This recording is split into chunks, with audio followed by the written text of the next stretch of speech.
L'acte d'engagement. Donc, l'acte d'engagement, c'est la pièce maîtresse du marché, c'est une pièce essentielle, fondamentale même du marché. Voilà. C'est un document par lequel une entreprise, donc qui candidate à une offre, que ce soit pour un marché public ou un marché privé ou un accord cadre, rédige son offre. Voilà. Au regard des exigences formulées par le maître d'ouvrage dans son cahier des charges, qui se trouve être le dossier de consultation des entreprises.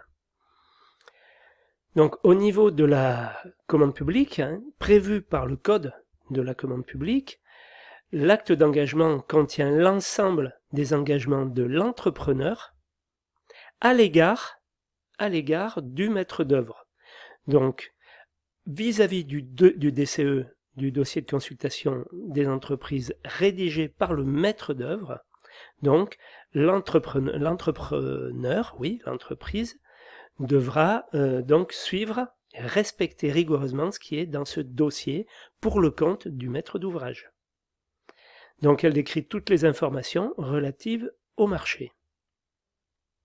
Donc bien sûr, l'acte d'engagement est signé par l'entrepreneur et le maître d'ouvrage.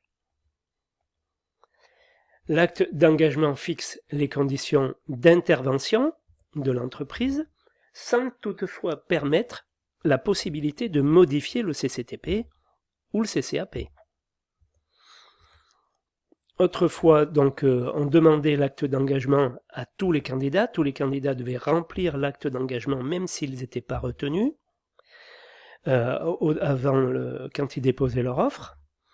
Aujourd'hui, l'acte d'engagement signé n'est plus demandé qu'au stade de l'attribution du marché, c'est-à-dire à l'entreprise qui est attributaire du lot, c'est-à-dire qui a été lauréate, enfin qui a eu le lot, maçonnerie, plâtrerie, etc. En application d'un décret relatif au marché public.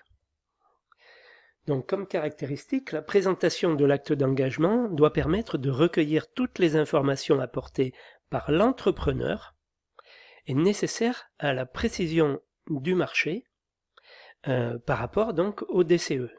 Voilà.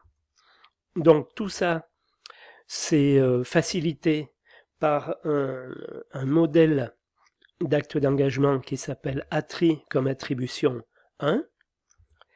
Donc le modèle d'acte d'engagement ATRI 1 n'est pas imposé à peine d'irrecevabilité, c'est-à-dire que on n'est pas obligé de remplir l'ATRI 1, qu'on peut télécharger sur le site par exemple de servicepublic.fr. En tout cas, on n'est pas obligé de le remplir, sauf s'il est mentionné dans le règlement de la consultation, s'il y a un règlement de la consultation dans le DCE. Voilà. On appelait ça, avant ce modèle-là, on l'appelait donc le DC3. Voilà, donc déjà la présentation de l'acte d'engagement.